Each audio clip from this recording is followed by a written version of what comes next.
scholar. In this segment, he'll be discussing his academic coming of age against the backdrop of Hurricane Katrina and how it impacted his work.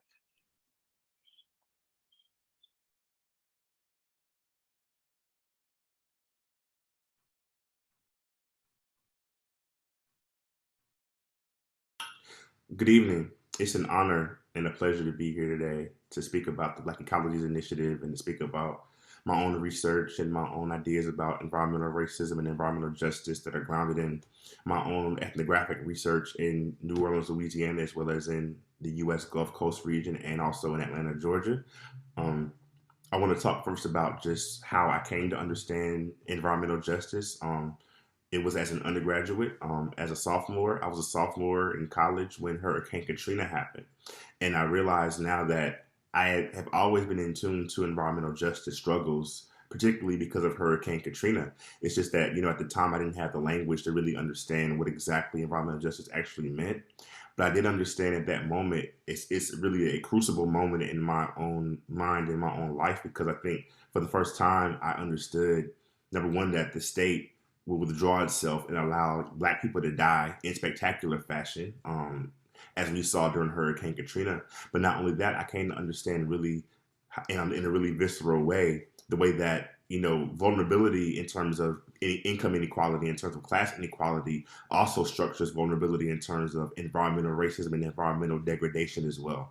And the fact that for so many people who live in New Orleans, the historical cartography of housing and where people live in New Orleans was structured such that so many poor and low-income and working class Black people were forced to live or kind of inhabit the more flood-prone areas of the city, such that when Hurricane Katrina happened, they were exposed to a greater level of vulnerability compared to their white bourgeois counterparts. I came to understand really that in many ways, processes of poverty, of environment degradation are really essential. And I think this is why I'm happy to have come across the piece from Nathan Hare in the Black Scholar in 1970 called Black Ecology. And I'm happy for JT Rohn to kind of, expose me to that article and work together with JT on this project, the Black Ecologies Initiative, because I think that part of what, I'm hoping that we can do with this project is to, number one, tap into kind of Black and indigenous ways of knowing, and ways of being and existing and kind of cohabitating with the environment, and find ways to, and often just kind of undermine the structures that force to place people into marginal positions in these environments.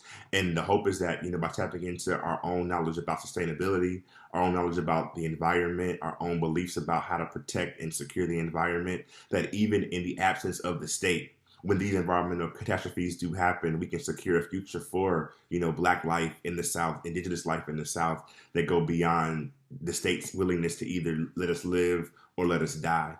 That kind of biopolitical regime that the state engages in when it comes to, Black life in the South, in many ways, I think that these climatic events are showing us often the way that who survives is structured by who the state sees deemed fit to live, who the state sees as citizen, who the state sees as human beings. I think that in many ways we know that the history of racial slavery makes it such that for African descended people, in many ways, our humanity is not seen. The vitality of our lives and our communities is not seen, as a force in and of itself worthy of protection. It's seen as a source of extraction and accumulation, but not really of kind of, really strong kind of just protection and a willingness to kind of allow us the chance to survive. We're forced to live in unlivable conditions in many ways. And I think that as we face climate catastrophe, I think that, the reality of that will become even more clear as we move forward. So with this project, I think the goal and the hope is that by bringing together academics, bringing together artists, bringing together, community organizations, and also doing some interesting comparative work between myself and JT, with my work being in the Mississippi Delta region and JT's work being in the Tidewater and Chesapeake regions of Virginia. We're hoping to kind of get get a critical mass of thinking and thoughts about kind of how to survive the pending catastrophe. I want to talk a bit about my own research, my own ethnographic work in New Orleans, and kind of how I connect in my own work schools to ecology. Because initially, when I did my ethnographic research in New Orleans, starting in 2013, I went to New Orleans to understand the post-Katrina policy that essentially privatized every public school in the city. After Hurricane Katrina, the majority of the public schools in the city were converted into charter schools. Okay, this was done in the immediate aftermath of Hurricane Katrina, and all the teachers who were staff there were fired. All the staff were fired, and Teach for America kind of came in to replace that teaching workforce. So when I first went to New Orleans, I kind of understood that. I understand, okay, on a level of the classroom, how does this work? How does it play out having an all charter school system, and kind of what the class dynamics were, what the teaching in New Orleans. My work and kind of my engagement with people in New Orleans was that once I got to New Orleans, I came to understand and learn that the fight over public education in New Orleans was really just essentially one note of the fight for the right to the city, and also the fight to secure a future for Black life in the city. And I realized that, the fight over education was really deeply tied to the fight over affordable housing in New Orleans, which is also deeply tied into the fight for environmental justice in New Orleans, which was also heavily tied into the fight for, against the carceral state in Louisiana. So I'm seeing in ways all these structures converge here in Louisiana and in New Orleans. So for me and my work, I think that I'm a scholar of the South. I think that, I really am fascinated by the racial and class politics of the U.S. South, but in particular in facing climate catastrophe, I want to understand, okay, how can, as I said earlier in this talk, how can we as Black people come together and Black communities come together, working class, low income Black communities work together to figure out, okay, if the state does decide to let us die or abandon us, how can we still survive? How can we still find spaces of thriving? How can we still kind of create a level of autonomy and protection for our community and for our families? That's what my hope for the Black Ecologies Project will be. And that's kind of what generates my desire to be a part of this. And part of what I think our theme for today is the idea of extraction. And I want to talk a bit about, in many ways, the environmental degradation of the U.S. Gulf Coast, for example, particularly, let's just say Louisiana, for example. In 2010, you had the Deepwater Horizon oil spill where BP, British Petroleum, there was an offshore catastrophe where, there was a huge oil spill in the Gulf. And what I realized then is that in many ways, the petrochemical industry, really structures the political economy of so much of the U.S. Gulf Coast, and that kind of has a really dramatic effect in terms of environmental degradation, because many of the canals that are kind of being built across southern Louisiana to kind of facilitate the petrochemical industry kind of moving ships and tankers moving from the Mississippi River down to the Gulf of Mexico, they cut through the essential wetlands that kind of cross-cut throughout southern Louisiana.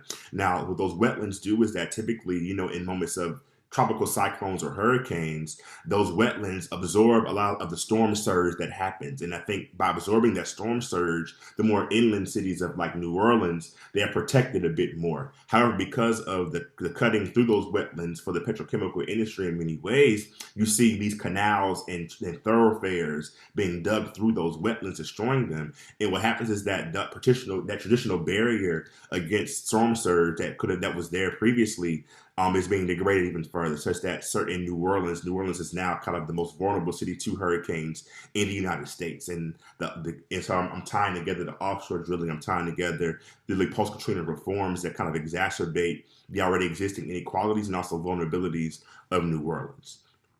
So in thinking about extraction here, you can see, I think about the work of Clyde Woods, particularly his work linking the petrochemical industry and the boom and bust cycles of that industry to Black social and economic life in Louisiana and in the Delta region writ large.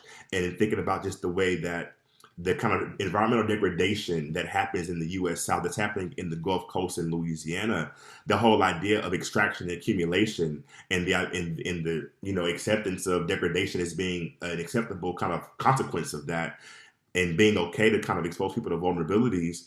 To me, I think about the work of myself and JT and about just JT's work in Virginia. And I think about this is the kind of same logic of plantation slavery and the transatlantic slave trade, essentially, because the human trafficking that occurred during the slave trade, the whole idea behind it was extraction and accumulation. So if I can extract these Africans, turn them into fungible commodities, and then accumulate them, and then assign a value to them, and then degrade them, beat them, do whatever, all the other uses, all the other, brutalities and atrocities of slavery can happen. But at the same time, the degradation, the dual degradation and extraction from Black people that happened during slavery, happens to the environment. That logic spreads to the environment as well, and that's why in Texas and Louisiana you see these kind of degradations of the environment. You have Cancer Alley in southern Louisiana, so you have many things that where you see the environment being degraded and not seeing it's having inherent value, the same way that Black life has been degraded and see it's not having any inherent value as well. So part of what thinking about Francois Verge's work with the racial capitalist scene for me is thinking about how the devaluation, going to Saidiya Hartman's work as well, the devaluation of Black life as well, in many ways can be paired alongside the devaluation of the environment. And capitalist accumulation structures both of those things. So for me, I'm a student of, not officially, but just I really lean on the work of Clyde Woods, of Catherine McKittrick, of Bobby Wilson, of Black geographers, and also Black studies scholars who look critically at the political economy of the South. And I situate my work within that context. So I'm happy that everybody's here. I'm happy that you all are here. And I'm hoping that we can have a robust discussion today amongst everyone that's here. And thank you for coming out. Our next speaker is Reverend Dr. Sakena Scaggs-Young. She is a Senior Associate Dean of Religious and Spiritual Life and Minister of Memorial Church at Stanford University. She's known as an unyielding voice on race, gender, and social justice.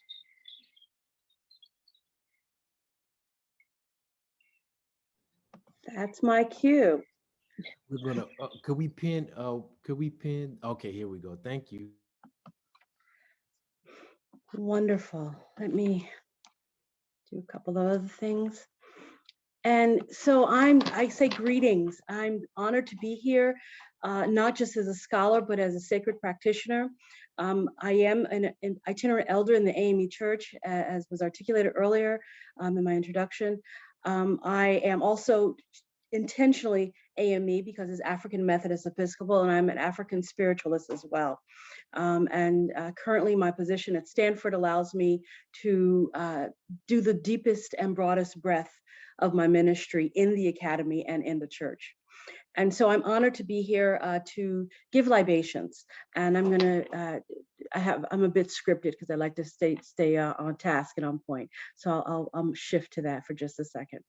And so we pause now on this august occasion to have, yes, an intellectual and scholarly discourse and remembrance to think about Black ecologies. Black ecologies, a space card for the invocation of justice for Mother Earth and those nurtured by her. This is a space where environmental justice organizers, Black farmers, performers, visual artists, intellectuals, with the aim of transforming the epistemology of ecological analysis, centering on Black ecologies. And today we're talking particularly about extraction, disposability, and resistance of Black lives, of Black bodies, and of Black future hopes. And so we now pause. We know that flesh knows that we speak to the past and speak through memory as a sacred act. We pause then to open the way. And in doing so, we make this moment in time and space where we stand a sacred cyberspace. And so we pour libations. The pouring of libations is both an invocation and invitation. We invoke the divine presence of all that is sacred and holy, and we invite the ancestors to be among us and speak through us. We invite them to work on our behalf. So yes, in my Judeo-Christian context, we call that invoking the cloud of witnesses or the commune of saints to sit with us and provide heavenly light. As an Akan spiritualist, libations are done to invite the presence and guidance of those ancestors, and first and foremost of Almighty God. As a witness to our ancestors, bear memory to the power of rememory and reconnecting us to the past in the present to provide hope for a future. This kind of restorative memory is based in the Akan philosophical concept of San Kofa. And as simple as understanding, it means to go back and fetch it. And that is what we're doing today. Yet for Africans on the continent and the diaspora all around the globe, it has become so much more. So from sea to sea, from shore to shore, we are calling and called to Sankofa, to remember, to reach back and bring to life yet again through our very being. We are called to invoke the ancestors through libations as a communal act here today, and in this moment of reflection and remembrance and intellectual wrestling with injustice. We are called to Sankofa. So as active prayers, it's more, and it's a ritual of water. It is dripped on the ground or on an object that I have here of sacred life force. It is done as an invocation, supplication, and praise. We call on all of our ancestors.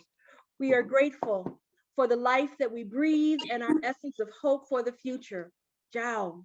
We are rooted in the root of your root, blood of your blood, bone of your bone. May we honor your flesh and life within it through our flesh. We recognize that we are the children of those who dared to live across generations, that we can now stand here today. So again, we express gratitude and thanksgiving. Ciao. Yeah. That today's gathering not only have the blessings of ancestors, but bear fruit and wisdom that runs deep. We ask that you bless the women, our women, all of them for life-giving force. We pray for the health of our leaders. We pray that no evil rises up against this nation. We pray, Jiao, and we continue to protect us all. We ask. We pray that you open the way for wisdom, exchange, and potentiated hope for the future of us all. Well, that was just powerful. And moving on to our next speaker, it is Miss Mako Fitz-Ward. She is an assistant professor of African American Studies in the School of Social Transformation here at ASU. And in this video, she speaks on the compelling practices of radical self-love in the Black feminist undercommons.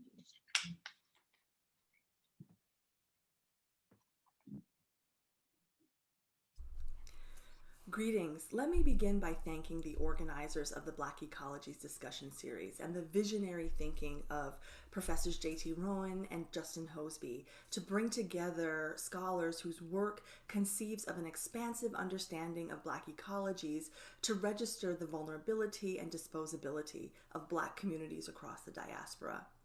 I enter into this discussion from the epistemic gateway of Black feminist cultural production and placemaking. I want to share some reflections on the Black radical feminist tradition and the acts of placemaking that Black women across the gender spectrum have engaged through the formation of what I call the Black feminist undercommons. Here I bridge Sylvia Federici's act of feminist commoning with Fred Moten and Stefano Harney's notion of the undercommons in an attempt to hear interpretations of Marxism and Black radicalism in the key of Black feminist liberatory theory and practice. Federici argues that a commons is the site where modes of social cooperation are produced and reproduced. The commons also has an ideological function that foreshadows an alternative, cooperative society where folk make visible the invisible commoning activities and communities that people are already creating, which includes both material and virtual spaces. It's a useful heuristic to understand the ways in which Black feminist theorizing manifests in the everyday rituals of interpersonal exchange and structural dynamics of power. For radical intellectuals, Moten and Harney argue that we must occupy both the space of institutions as well as the space of fugitivity, calling upon transgressive aesthetic movement, linguistic practice, and performance that seeks to make things better, not only for others, but most importantly, for ourselves. We enter into deep spaces of what they call study, a mode of thinking and coming together in community that's not to meet the dictates of an institution, but rather to prepare to be embedded in the dialectical space of the with and for, to begin to feel the alternative that already exists and is ever present.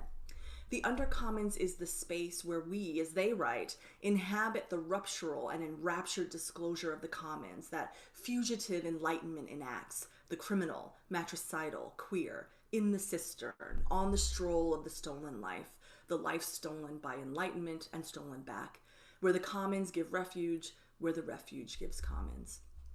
The Black radical tradition has always captured the fluidity of life, death, and the afterlife, of sustained modes of repression that propel Black bodies into hyper-visible spectacles of existence.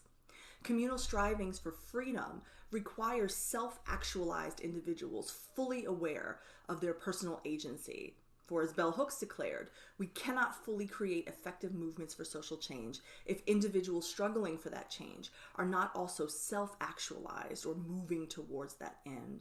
So collective change work demands equal, if not more, commitments to personal healing and emotional well-being work. In 1970, Toni Cade Bambara wrote that revolution begins in the self and with the self. Our emergent post-Trump moment is plagued by the reality that we are all still living through the most devastating global health pandemic in American history. So I want to engage the discursive political renderings of Black life and death to situate the movements for radical self-care and self-love as frames for actualizing Black women's agency. These movements come out of the insurgent Black feminist undercommons. The ongoing activism of the Black Lives Matter movement exploded in 2020 and resuscitated public debates over the disposability of Black life and the politics of Black death. As we know, necrologics, which are a dialectics of how death and dying are managed through structures of governmentality designed to paradoxically protect the lives of the white, able-bodied, cis-heteronormative status quo within the body politic. That this concept frames how the Black Lives Matter movement centers the bodies of the Black dead as primary organizing strategy. Shatima Threadcraft describes how the movement offers an emergent set of discourses that scrutinize necropower while simultaneously reinforcing hegemonic masculinist hierarchies that privilege Black male bodies because necrologics fails to account for the politics of Black female death. From tracking police killings to exposing the controlling images of Black men as thugs, which marks them for death, the movement has been moved, if you will, by Black feminist organizing to account for the increased risk of erasure and miscounting for cisgender and transgender women, gender nonconforming, and queer Black bodies as unrecognizably marked for death, and for the ways that intimate partner killings are disguised as private death rather than state-sanctioned forms of slow death. As necropolitical logic suggests, only certain bodies warrant state protection.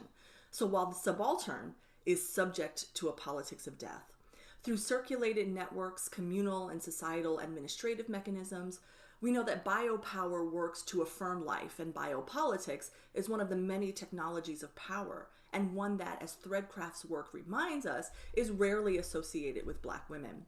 The logic of biopower requires a determination of the value of life and thus an articulation of a right to life.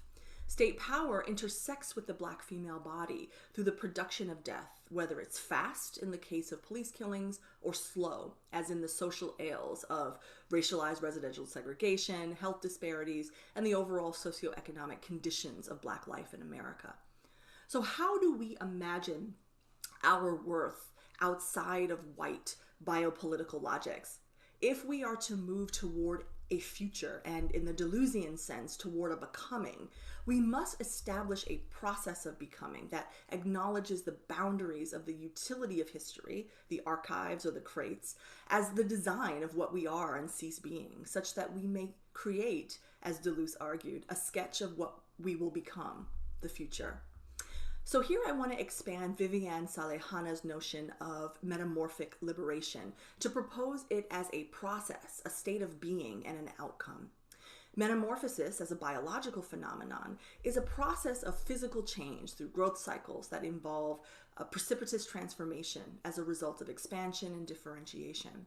So metamorphic liberation is decolonizing actualized through deep investments in personal growth and transformational relationships that build collective solidarity through systems of care and support.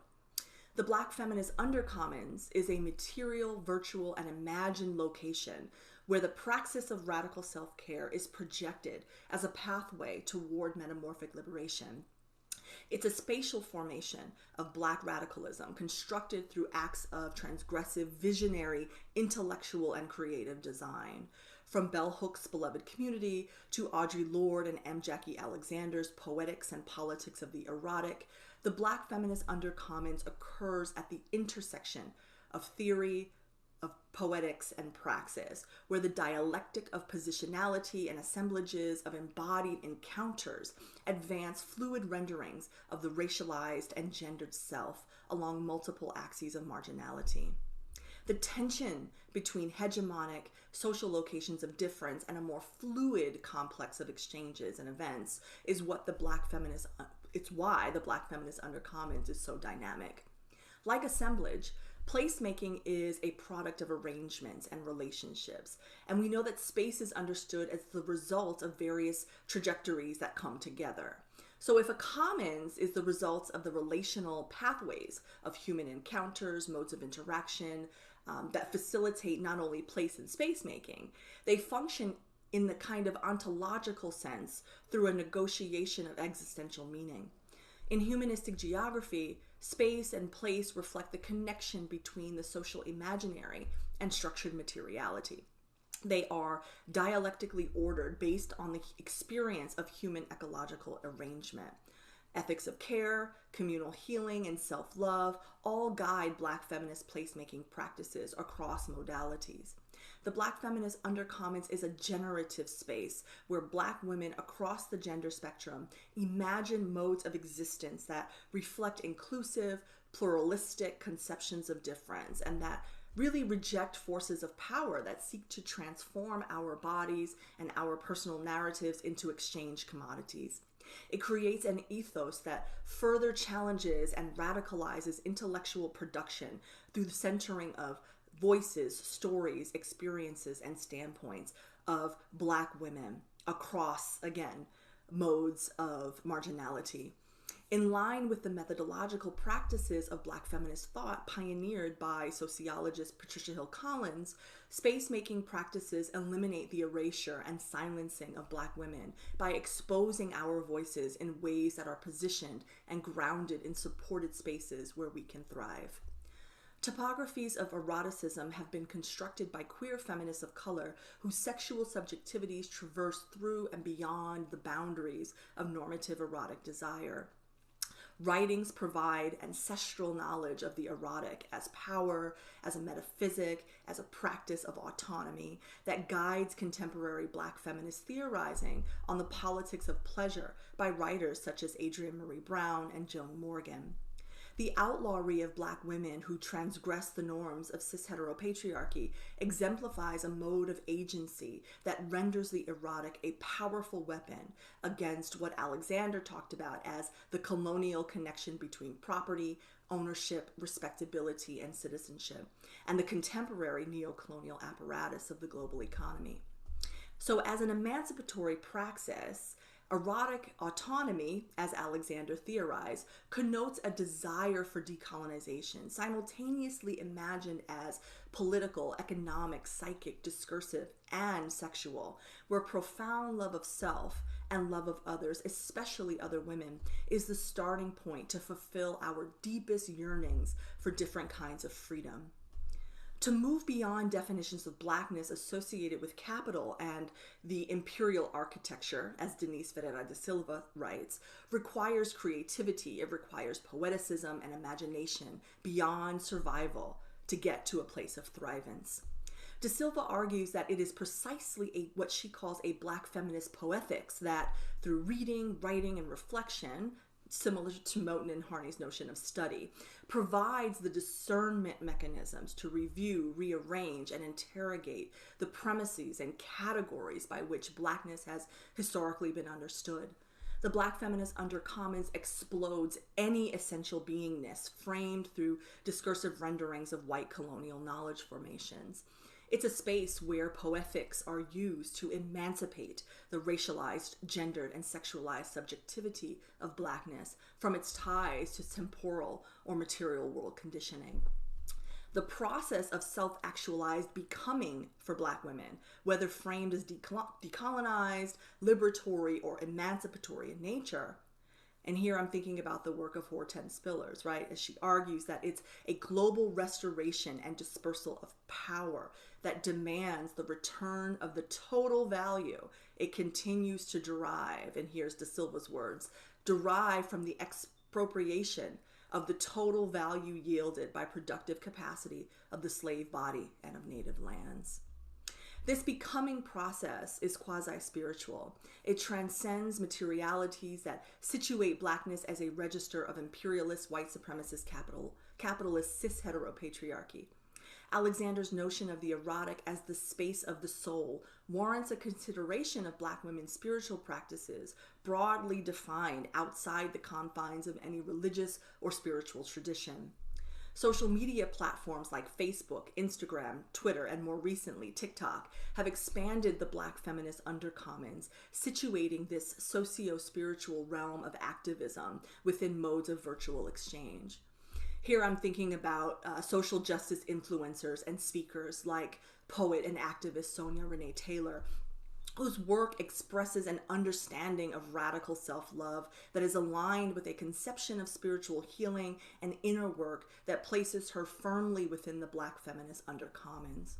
With over 320,000 followers on her personal Instagram account and over 213,000 followers on another digital media account connected to Taylor's work, she regularly connects with her followers by posting inspirational and visually emotive quotes, links to important social justice campaigns, and fundraising efforts for Black justice workers. Shout outs to other social media content creators who embody radical self-love, and provocative video essays and sermons that offer her perspective on pressing issues and responses to events in the zeitgeist. Her Instagram stories are often filmed in moments of everyday life, sitting in the car, sitting on her patio, lying in bed, beating her face in the bathroom, or other spaces, for example, after public speaking events, for example. So these videos actualize her politics. It creates new frames and stories that attempt to capture Black joy, Black thriving, Black pain and suffering, and visions for Black futurity. In her book, The Body is Not an Apology, The Power of Radical Self-Love, Taylor writes, quote, "Our relationship with our bodies is our access to a more just and equitable world. Our relationship with other people's bodies is how we bend the box towards justice."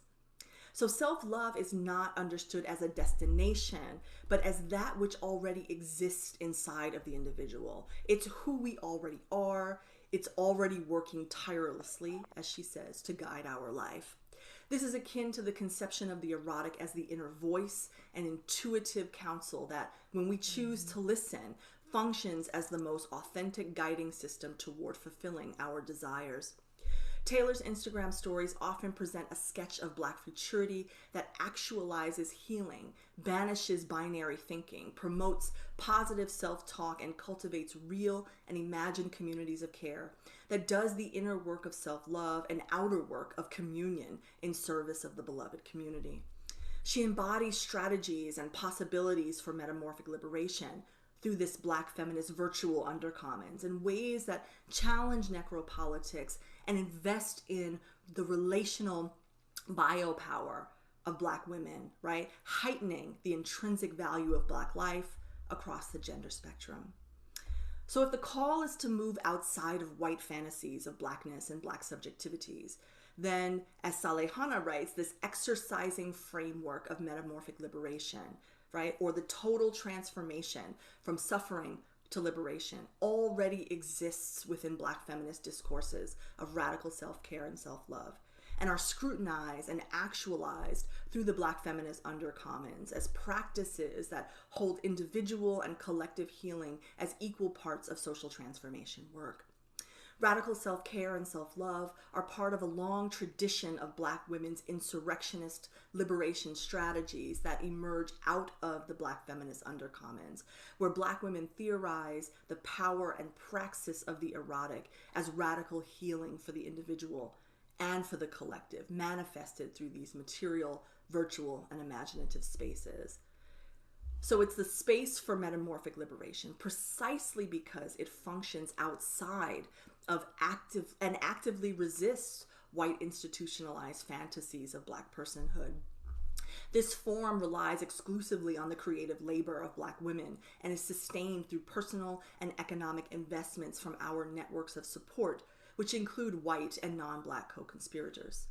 As a deeply spiritual praxis, these ideas integrate personal and communal healing as strategies for social transformation.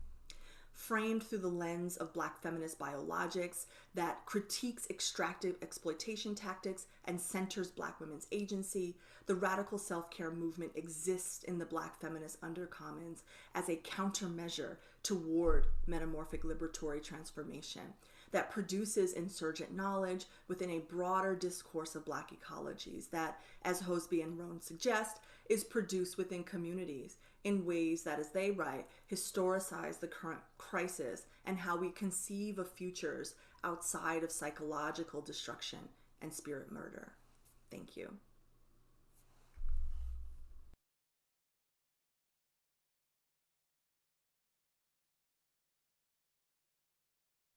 I always find something fresh to ruminate on whenever I watch this video after every viewing. Next up is Temar France. They are an interdisciplinary artist and scholar whose research-based practices considers Black feminist equalities, queer world making, sexuality, and healing. This sneak peek of their project, the Black Garden Project, explores sustainability in Black queer life ecologies as it pertains to spaces that do not incubate opportunity for interpretations of life that it dismisses as other.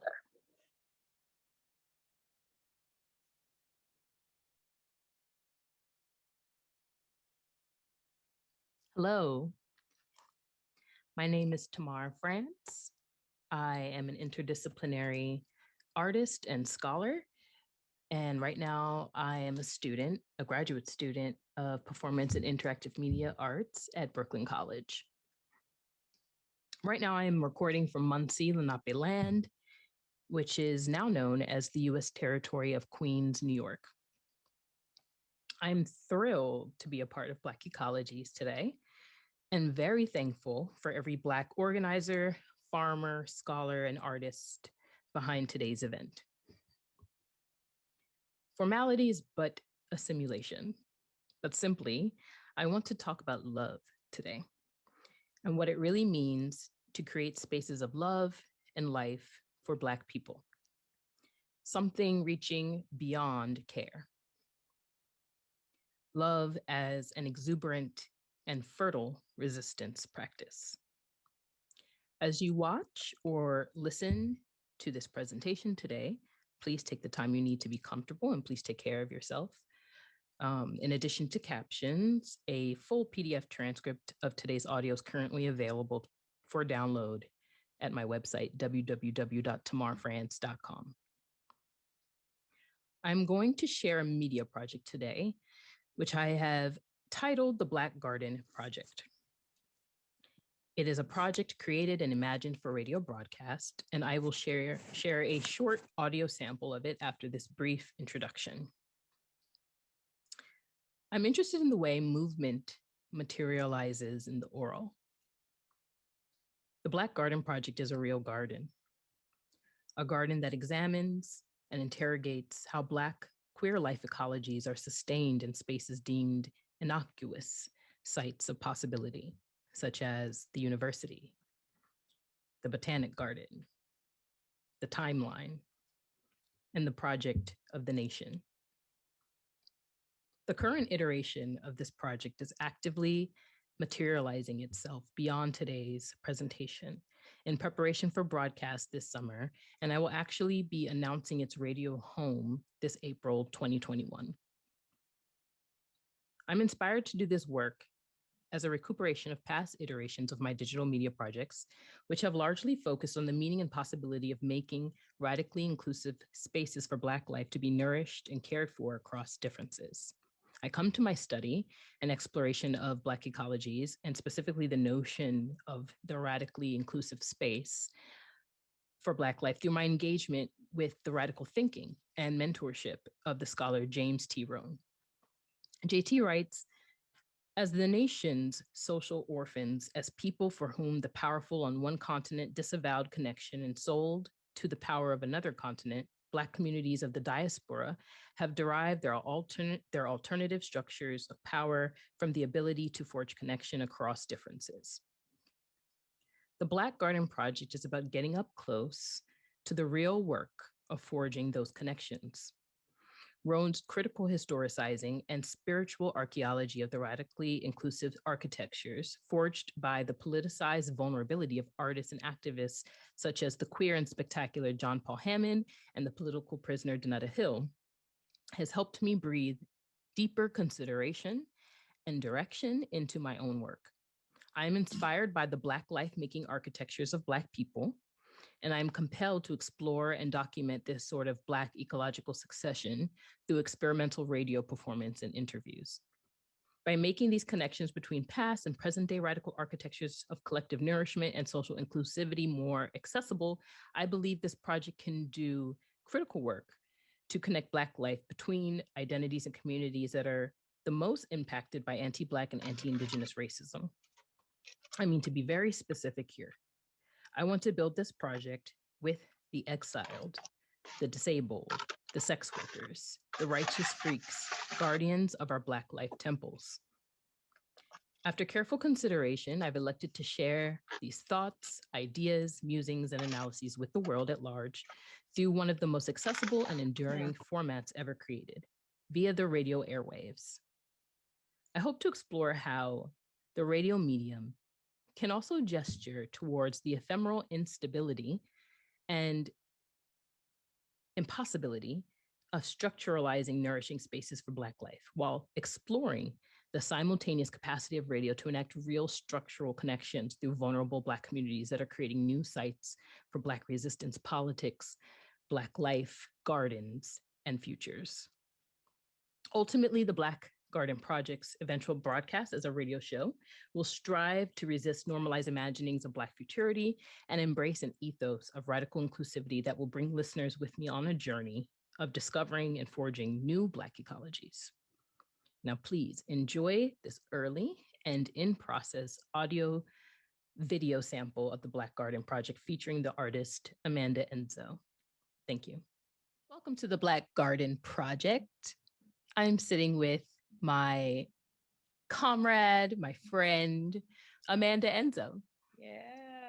Welcome, Amanda. Thank you for sitting with me today. I'm going to give you an opportunity to do a proper bio for yourself. Please introduce yourself. My name is Amanda Enzo. I am an artist, interdisciplinary, grad student. Oh my God, barely.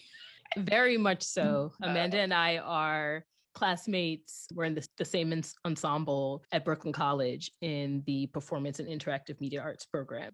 So you do that so much better. I mean, we're going to help each other out. And your preferred pronouns? She, her, they, them. Could you share whose land and territory you are currently on? So I'm currently on Erie territory. I'm currently in Ohio. Why are you in graduate school? One of my professors had a meeting with me over the summer about the PIMA program and was just like, well, PIMA this and PIMA's that. So I was like, this might be good, like in terms of just what I want to do. I think you were at the orientation.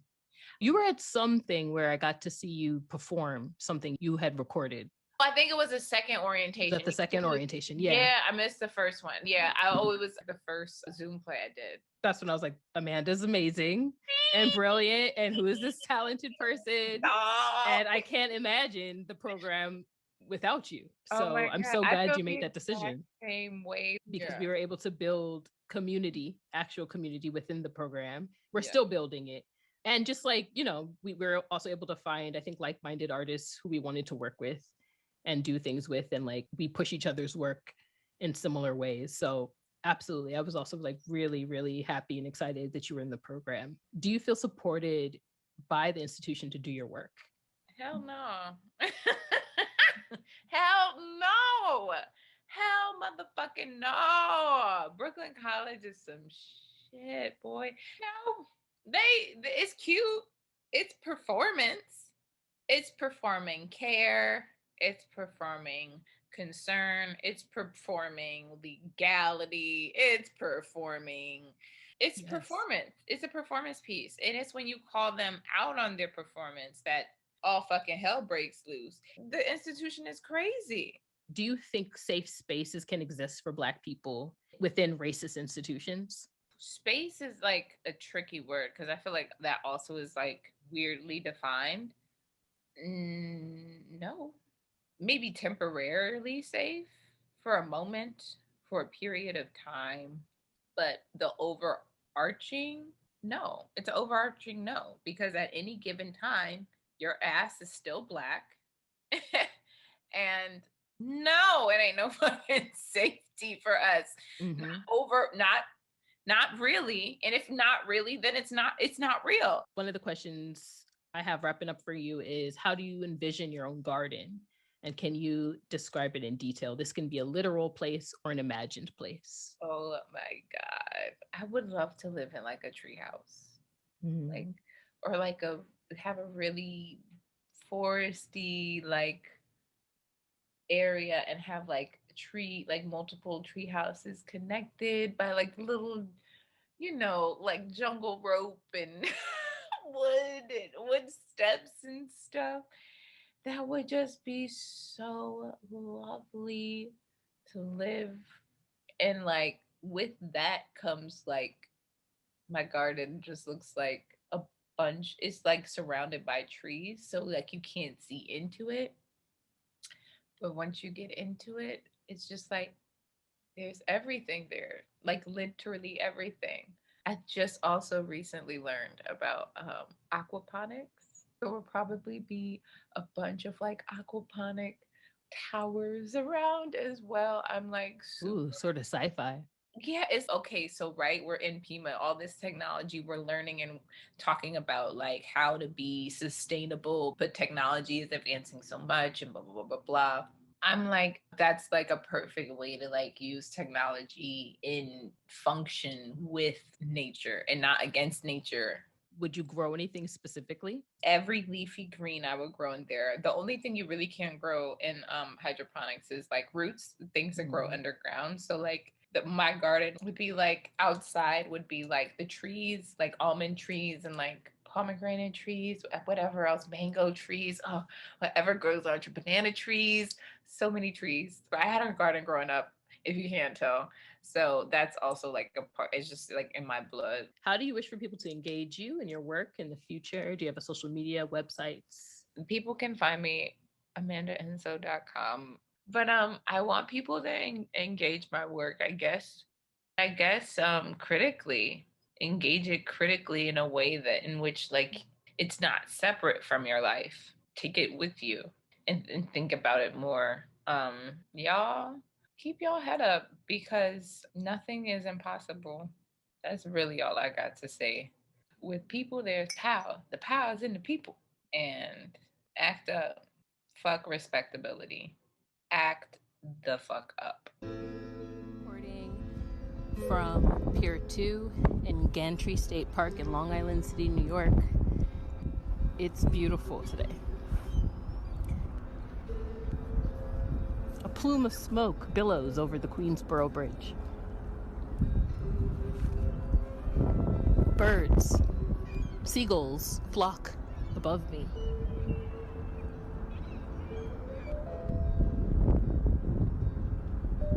And the waves are rippling gently under the piers.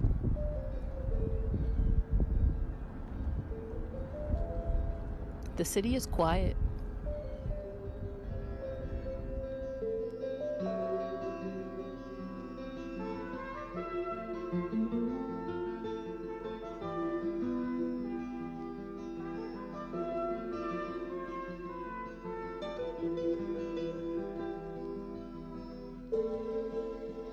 Neoliberalism resists change at the individual level. It asks the individual to adapt to conditions of capitalism, to conditions of racism.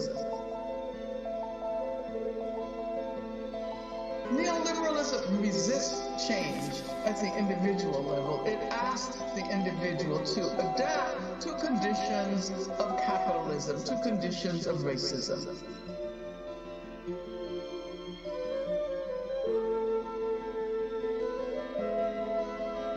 Neoliberalism resists change at the individual level. It asks the individual to adapt to conditions of capitalism, to conditions of racism.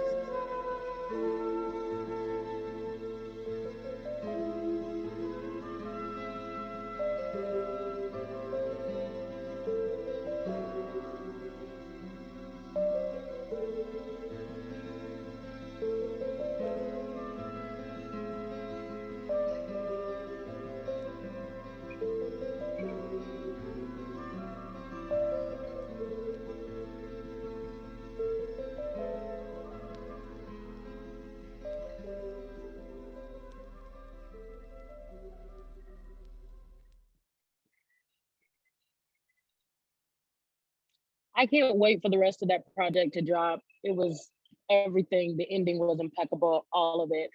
It forced me to learn about aquaponics, and now I am building my dream garden in my own head, and I hope all of you are as well. Next up is Jillean McCommons. She is a PhD candidate in the Department of History at the University of Kentucky, where she studies 20th century social movements, Black power, and Black ecologies in Appalachia. Here she is interviewed on her findings by Nico Westbrook, a fellow ASU undergrad researching linguistic psychology and the way life and language interact at ASU.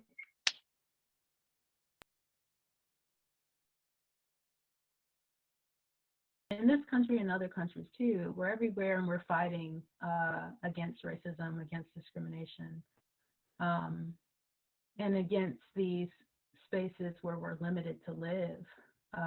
So that's what I found out about the story I try to tell about 1972 in Harlan County. There's a community of Black folks on Sanctified Hill, and that even just that positioning of them on that hillside with their homes was just very unstable and precarious. So trying to bring up those histories that's not really talked about, because sometimes people look at the landscape and think, okay, it was always this way. No, there were intentions, there were decisions made, and there are people in those conversations and outside of those conversations. So yeah, like attention to that. Because we don't just choose to live in the dangerous places, and we don't just choose to live in like what may be considered the worst area of town, not even like in a like, oh, bad part of town, but in a like structurally dangerous, won't let us get insurance, things like that. Like there's a reason folks are where they are. Exactly. So kind of getting into the more formal questions, in what ways have Black communities fought back against or challenged their proximity to environmental degradation? Okay, so I want to kind of tell that story again that I write about. So in the winter of 1972, in Harlan County, Kentucky, a landslide destroyed a Black community of homes on Sanctified Hill. City, state, and federal agencies explained it as a natural disaster. You know, the rains came and it washed the homes away. There's nothing they could do, they said. But when I went to the archives and I read about what the Black residents said, and I contacted some of them and sat with them to do oral history interviews, I learned that there was much more to the story, that before the slide, there had been decades of neglect on the part of the city with building roads, putting in services, street lights, building ditches so that rain could drain. But also that there was this whole history of coal mining in the area that probably exacerbated their position on these hillsides. With some people even suggesting that there were old coal mines still burning nearby. So when they lost their homes, they didn't take rain and there's nothing we can do as the answer. They kept pushing and they organized. So I think the main way I've learned from them that they fought back was that they formed committees, they outlined strategies, they composed demands, and they followed through. So in the case of Sanctified Hill, it took about 6 years before the homes that they own that were destroyed were replaced.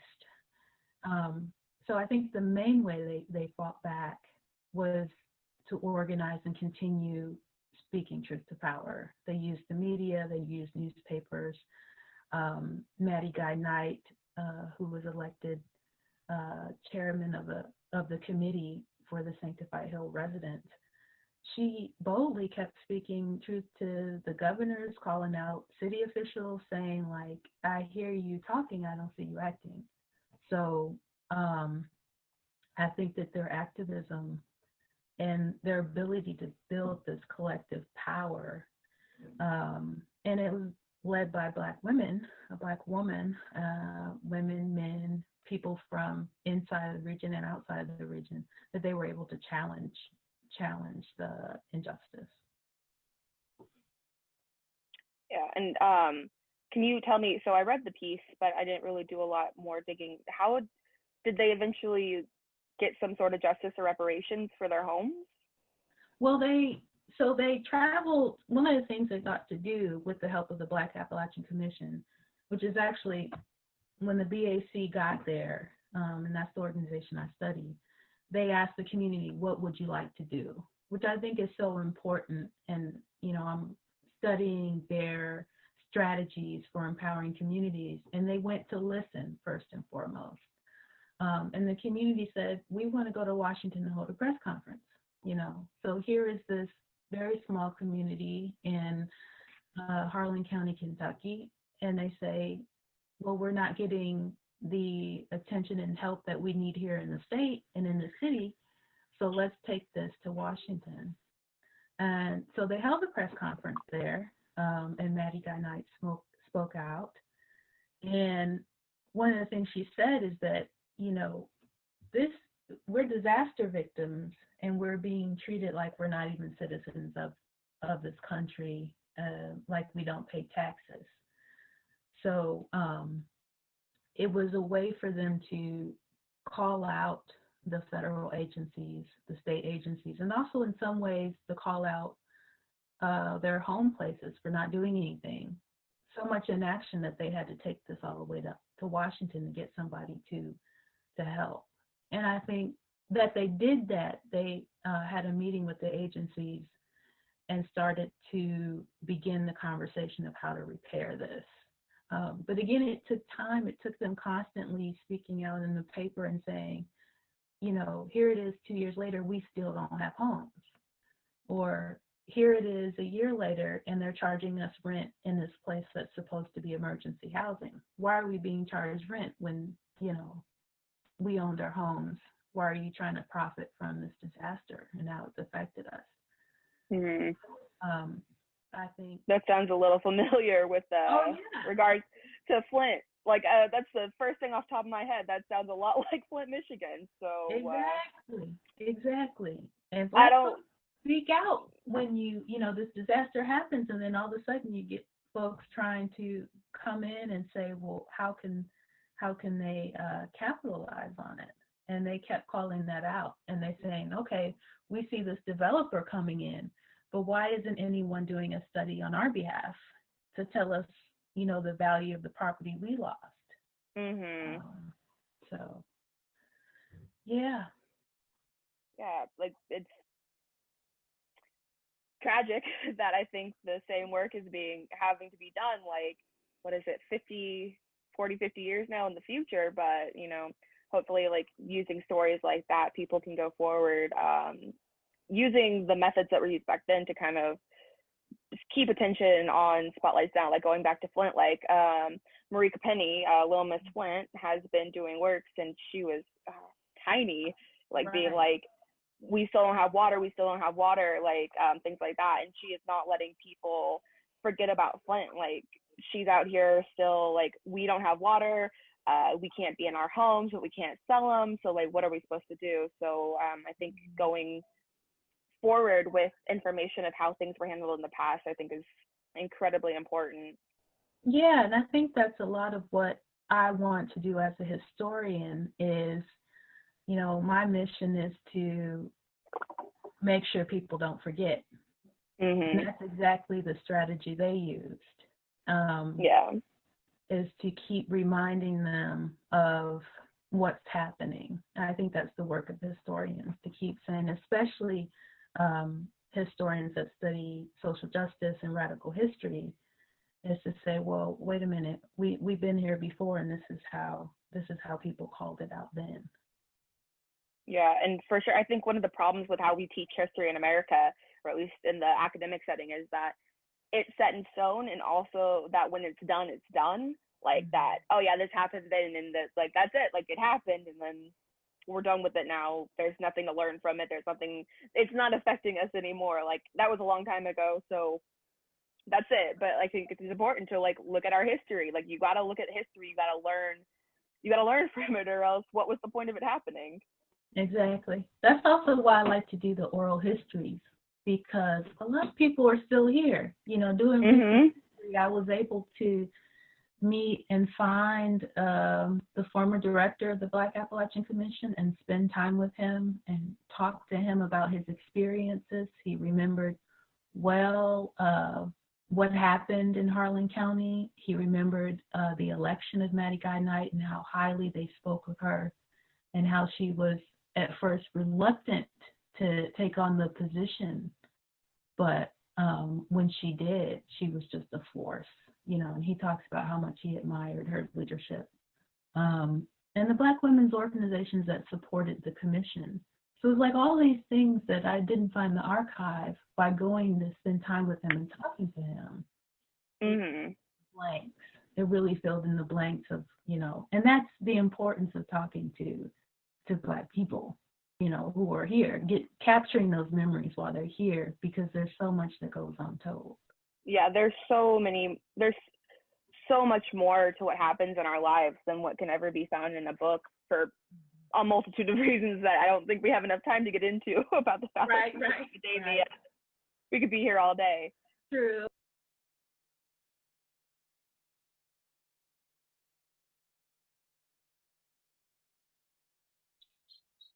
That was a very interesting interview. I've seen it a couple of times, and I love each and every second of it. Marcus Akinlana is a multimedia visual artist, cultural worker, historian, and political activist from New Orleans. His video was shot in Gallery Akinlana, where he touched on the symbiotic relationship between African traditions and the earth. He will be our last speaker before we open up this discussion to the attendees.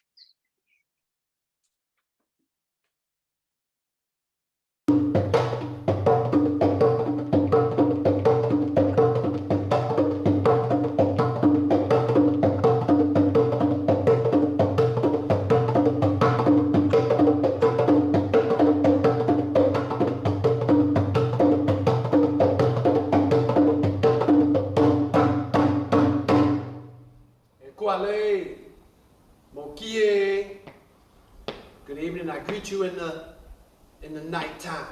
Salute. Oruko Mini, Baba, Marcus. Shangodoyin, Akinlana. Mofeso Nipa, Aya, Pelu, Orisha Ye. What I said is I want to speak to you about the relationship with the divinity. Check it now. The divinity, what we call Mother Earth, Orisha Ye. So big ups to all of the folks with the Black Ecologists Conference 2021. It is an honor to greet you and soon to meet you so that we could parlay, all right? This is a preview to introduce you to who I am, so y'all can all parlay in my workshop before it's all sold out and there's no space left. You don't want to miss it, you know, all that type of thing. All right? Moni Olorisha. I am an Olorisha, okay? Traditional African priest, culture keeper, here from Ilubumana. That's my name, hopefully soon to be our name. for the city of New Orleans, the town of the Bamana people. Bamana are the Bambara people. That was one of the first big ethnic groups in the second wave of African migration that came into this city. And the indigenous name for this place is Bulbancha, what they call Louisiana. But a better name is Bulbancha. So I greet you from this place. And I just want to take a minute to share with you some things. So first of all, Moni Olarisha, Moni artist, I'm an artist, okay? Moni Alubata, drummer and musician, singer, okay? And also from time to time I teach people self-defense and combat through my school, Avalanche Job, done that in my life as well. And I spoke with Justin Hosbey, and he asked me, he said, how does your art relate to the ecology? I said, that's easy, because we right now are dealing with Orisha Aye in our school, Juju Pa Orisha Voodoo Inspired Living. We've been thinking about that, so it's timely that you even asked me that at this time, okay? And, you know, when you look at our traditional culture, particularly from a Yoruba perspective, but I think really all African traditional cultures that I've ever encountered, they all have multiple things in common, but they definitely all have this in effect. It's that this is a life of give and take. There is no getty, getty, getty. There is no wanty, wanty, wanty without givey, givey, givey. Okay? So for instance, our whole lifestyle is structured to giving back to the natural world. Now, I don't want to go too deep into this talk because we're going to do that at the conference. But let's just say that in the exploration of Onaishe art, and by the way, Eka Bar, Oja Akinlana, Oja Onaishe Akinlana, welcome to Akinlana Art Gallery here in Uptown New Orleans, Uptown Ilubumana. In the exploration of this art form, when you look at our traditional culture, you can find ways that it will give back to Aye, to the earth. That it will ask permission from Aye to take something, to make something, etc. and so forth. As a matter of fact, the whole of the tradition of voodoo, Ifa, etc. so forth, African traditionalism deals with giving back to the natural forces so that you can also get from the natural forces and create an ayah of balance, a relationship of balance.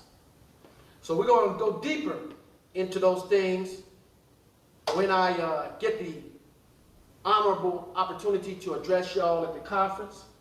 We can look at it any kind of way you want. We can look at it musically.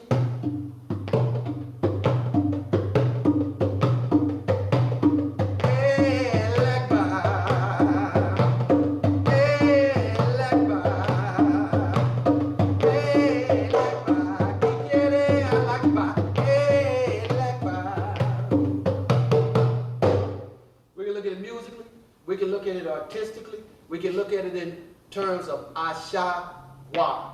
Ashawa, that's Yoruba. It means our traditional customs, culture, and heritage. We can look at it from the perspective of some of our great Egun here from Bubancha that knew how to survive in the bayous and the swamps.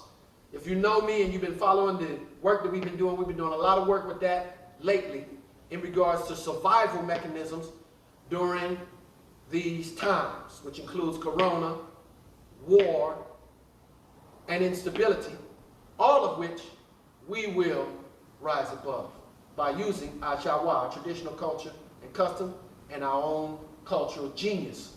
So, we'll get into it at the conference. I'm looking forward. If you're in New Orleans, come see me in person here at the gallery, at the Oja. And I salute you for your great intellectual works to even have the intellectual capacity and wherewithal to participate and come up with a conference like this. I mean, doesn't get any better than that. All right? Odabo, salute!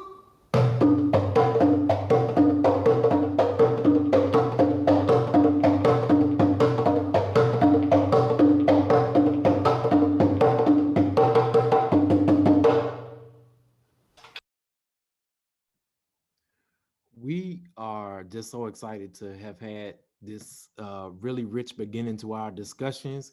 We have about 15 or so minutes for a conversation. I want to ask for folks who have videos featured or work featured who want to be part of the live discussion and are able to turn on your video feeds, if you could, so that Liz can pin you.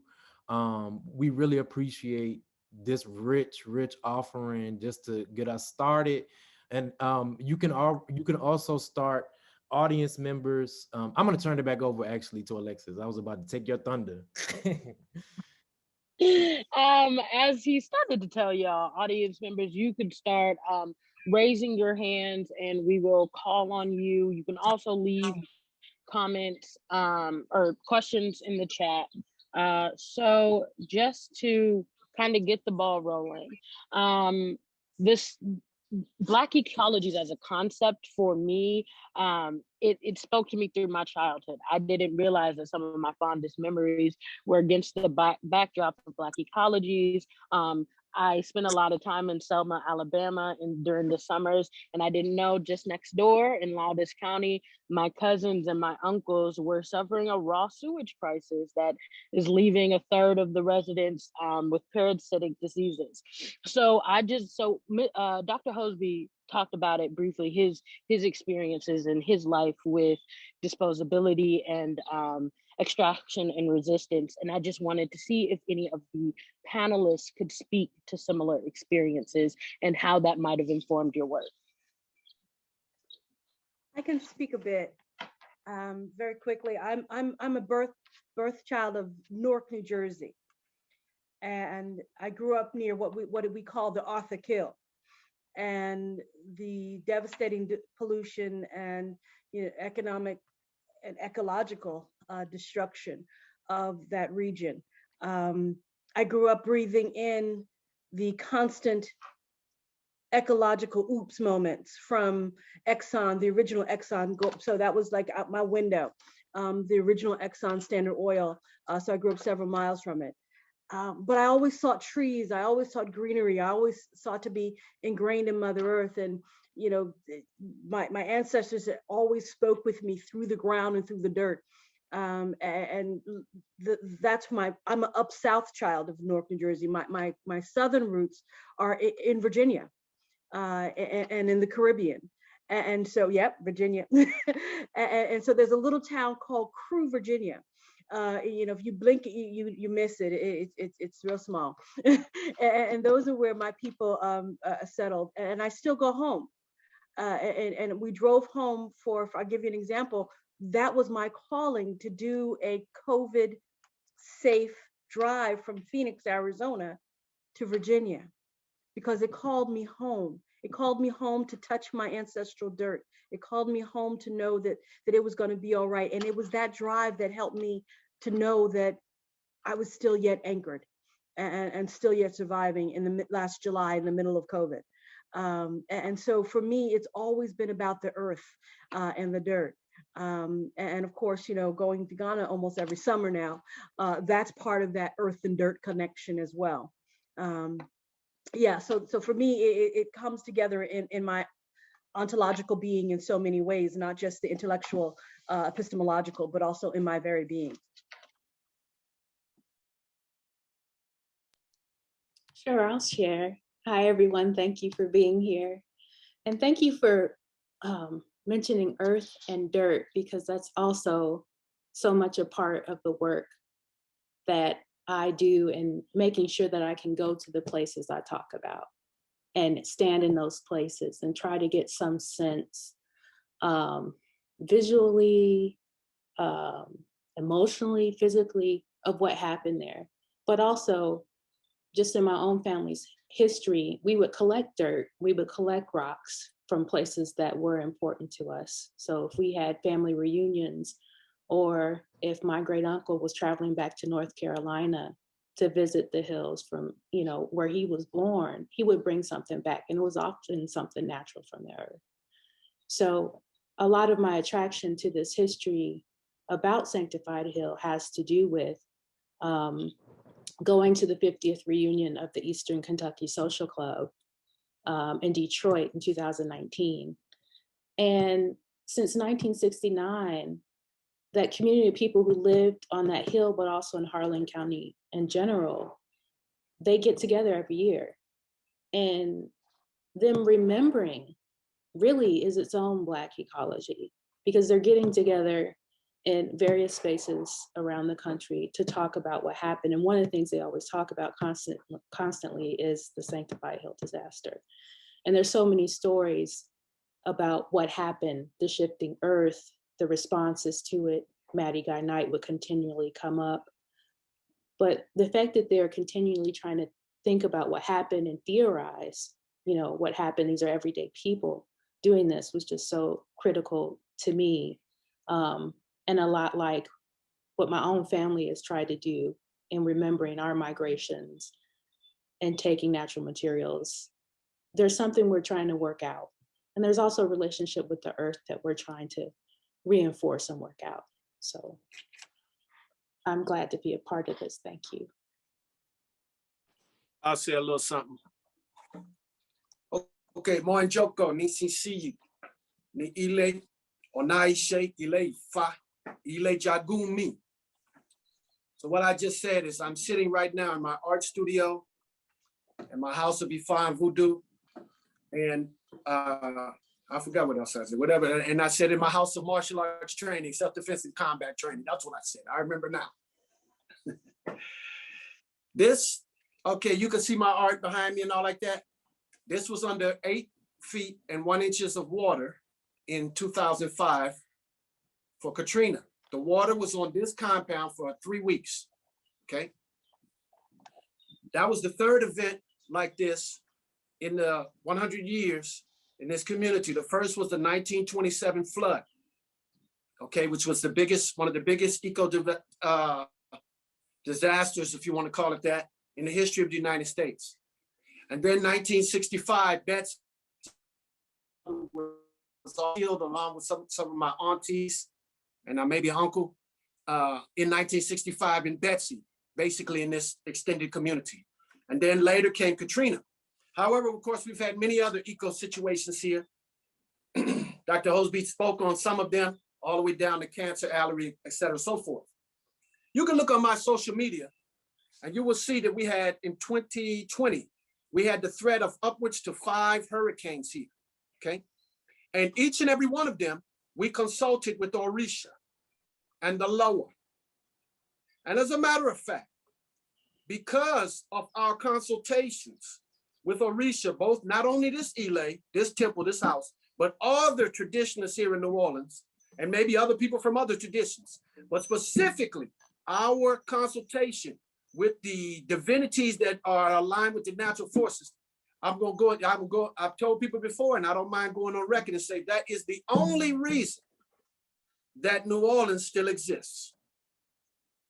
If it was not for that, the city would have been wiped out with irreparable damage, not only by Katrina, but other multiple hurricanes that were taken out of this city. As Dr. Hosbey said, he gave you a little bit of the information of the human, a little bit of the human degradation of this ecosystem, which is the Mississippi River Delta, okay? And that's massive. We don't even have time to go back to all of that, but you deal with trying to control a river dredging, you're dealing with the petrochemical industry and running salt water into the bayous, running canals through the bayous, destruction of the wetlands, and I could go on, okay? And so for me, it's deadly personal. As a matter of fact, when we bought this land, this house, we consulted Ifa, and Ifa told us we were going to be flooded. And that we fight for this land to get what we want. So I was already kind of prepared. When I was initiated to Orisha, they showed me Katrina years before it happened. So I was already somewhat prepared, even though mentally we couldn't conceive of, even though we were told it was going to happen, 80% of the city going under the sea. And, some people have been flooded that time and after that time, upwards to 30 feet of water on top of certain places here. So getting back to Orisha Aye, I think that Black people, poor people, brown people, it's time for us to create strategies of survival and thrival right here, right now, wherever we are, that is dependent on self and dependent on the resources that are available to us that we can literally put our hands on. And stop looking to our enemies to assist us or help us or whatever. If we have a dysfunctional relationship with them, we have a schizophrenic relationship. It's not all hate and it's not all love. So if they can contribute into a plan that we have existing and do something positive, great, let them contribute. However, if we stop looking towards them for our own salvation, welfare, and healthcare, I think the day will be sweeter for us. Now, that's one of the reasons why I was influenced by Ashawa, our traditional culture, since I was baby. I was blessed to be around people that were Afrocentric, African-centered, and they put me on game. They hit me since I was knee-high, right? But I still had to choose it because the elders could give you wisdom and you don't do nothing with it. So that's one of the reasons why I always felt that Ashawa, our traditional customs, culture, and what I call cultural genius, I learned from my Babalosha, is so important for our survival and thrival right here, right now. Right here, right now. When we're dealing with issues like pandemics, what can we do? What can we work with in our own ecosystem, our own airway, our own herbs? Right here, right now. I'm gonna close with this. We've been working a lot with the Egun Maroon, the ancestors of Maroons. This place had more Maroons per capita than Haiti or Jamaica. That's Bubancha, what our enemies call Louisiana. The indigenous name, proper name is Bubancha. And the Maroons and other Africans of their time were renowned for actually curing some prevalent diseases and pandemics that were plaguing this place, where half of the population of the city used to die from mosquito-borne diseases in the 1700s.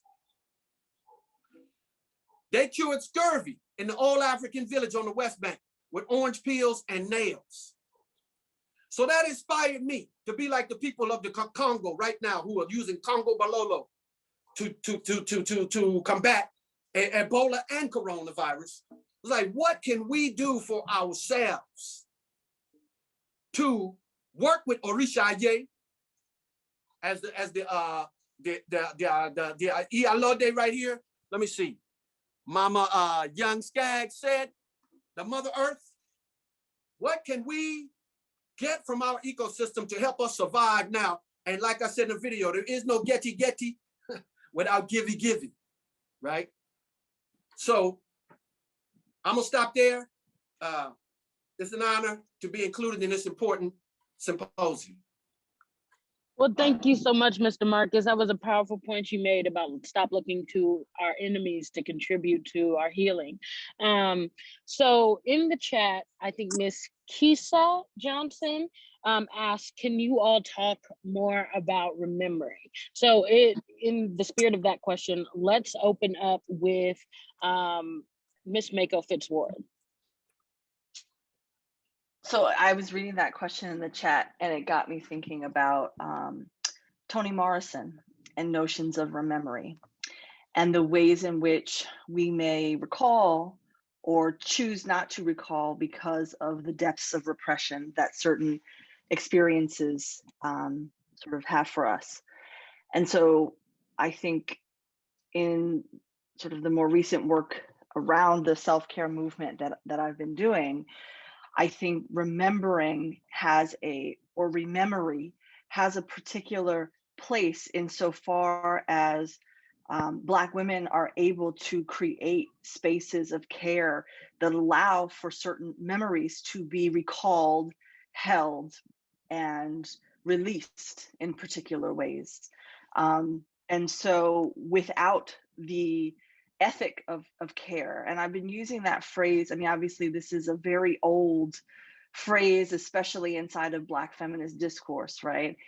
And I've been holding that phrase this entire academic year for, I think, all the reasons that we can all speak to and think of and recall for this year. But I think that being able to hold an ethic of care in the kinds of relationships that we build and the kinds of resources that we have access to in the immediacy is not only vital, but it allows for us to remind ourselves that as we are moving and striving towards doing the things that will engender the just world that we are all moving towards, we cannot forget the everyday interactions that we have with each other and the kinds of, as Adrienne Marie Brown reminded us last week, the kinds of right relationships we all need to be in as we continue to do this work.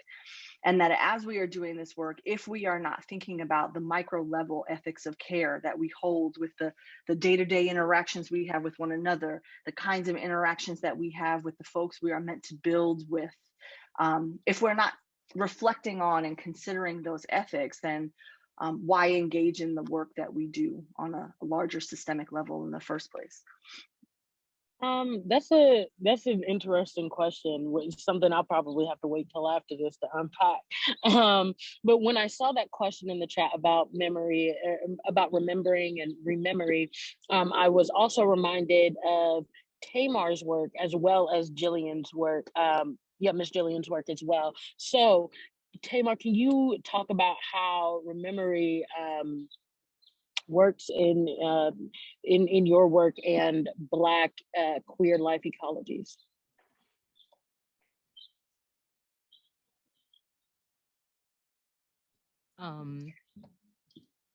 That's interesting because the conversation that I actually shared between me and Amanda was an opportunity for us to sit and remember with each other and recall. We came together to reflect on incidents of racism that we had experienced in our graduate program.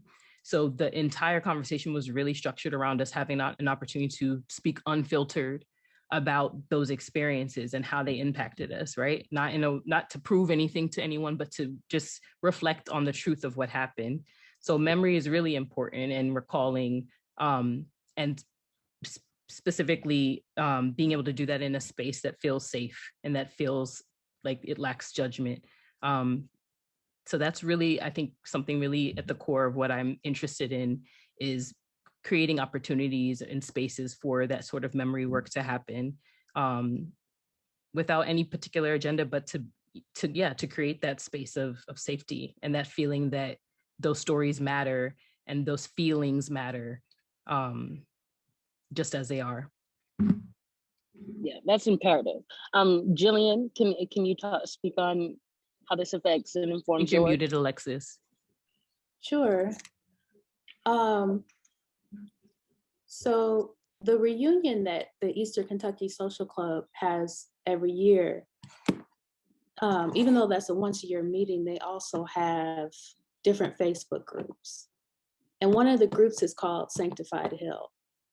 And to me, this is so striking because all year long, on the daily, people who lived on the hill or whose parents or uncles who went to the church on the hill are talking about it, are talking about their lives, the disaster. So to me, there's this constant gathering, but then there's also, at the most recent reunion, I set up a table. I was sponsored by the Black and Appalachia Project out of East Tennessee PBS to travel to Detroit and be there. So I set up a table and put up a sign called Sanctified Hill. And I sat down and I just waited to see if anybody would like to talk to me about it, and that's kind of thing, you can just say Sanctified Hill and people know what you're talking about. So people would sit down with me and I'd ask them to just remember, like, what happened with the disaster. So the official story was, there were heavy rains like there are every winter and December, and the homes just slid down because of the heavy rains. But then when you turn the lens and start talking to Black people, they're like, well, there was also this history of neglect. we didn't have street lights. There were often dirt roads. We had been asking the people, you know, we knew the rains were coming. We had been asking them to clear out the ditches. And then a disaster comes, and we're talking about people who are like in their 70s and 80s, some of them who had worked in coal mines most of their lives. There was one man, Willie Green, who had been living on Sanctified Hill since 1933, and he retired from coal mining in 1956. And so when the slides happened, you know, he and his wife had to evacuate before just the bottom of their home just kind of capsized. And the response was, oh, this was heavy rains. You know, here's this rental housing you all can stay in. And that was kind of the final word officially. But the community said, well, no, we've worked for decades to be able to purchase these homes. This is a disaster, and the federal government doesn't want to declare a natural disaster, but we are saying this is one, you know. And then, so part of them continuing to say that was them continuing to remember the before, the during, and the aftermath of the disaster, and continually making it an issue and a need, because it was, you know, they're moved into this housing, they had to pay rent. Any funding that was given was then used to pay rent to white contractors, not given directly to the community for them to decide what they wanted to do with it. So there was this whole history of extraction underneath that the residents started to tell me about. They're like, yeah, well, we think there was a coal mine still burning. Some people mentioned coal ash. You know, why was this Black community up on this hill to begin with? So as I started to kind of listen, which is really the strategy the BAC used, they remembered things. To me, it was a privilege too, that they were willing to remember in front of me with me, because they do this all year long. They do this together. But the fact that they're willing to reveal, this is how we've been thinking about this disaster for, you know, all these years. This is what we figured out has happened. This is what my grandfather told me what happened. This is like knowledge that's been passed down with them, using memory as really a way to communicate and figure out what happened. Well, thank you so much for that, Ms. McCommons. This concludes our discussion, and I'm going to hand things off to our scholar, JT Roan, so he can wrap us on out. I see that folks are coming with their questions, their wonderful questions now, and we really do honor all of those in the chat. We'll hope to try to draw them into our second discussion. I want to say thank you all for joining us. This has been so fruitful and generative. I'm excited about the vocabularies that we are already starting to build around kinship and the possibilities of that in the face of extraction and disaster, how that reaches back ancestrally, how that reaches to the African continent in terms of not only an ongoing practice, not just a kind of past relation, but an ongoing practice to those spiritual worlds and universes that we must draw on to liberate ourselves. We really, really appreciate everyone who's participated. I want to say a special shout out to Alexis. Thank you so much for drawing us and drawing us together and moving us through this. Thank you so much to all of the panelists. Thank you, of course, to Justin. And thank you so much to the folks who are working in the background. We really appreciate all of your effort to pull this together. And please join us next week for another iteration of this. We will have Dr. Andrea Roberts discussing her work on Black free towns in Texas and womanist placemaking. That one will be webinar style. So it'll be a little more you viewing her discussion, but we want to continue with this lively platform for the next month. So if you didn't get your question answered today, don't you worry. We're going to be at it all month trying to figure this out. So thank you all so much and enjoy the rest of your days. Peace.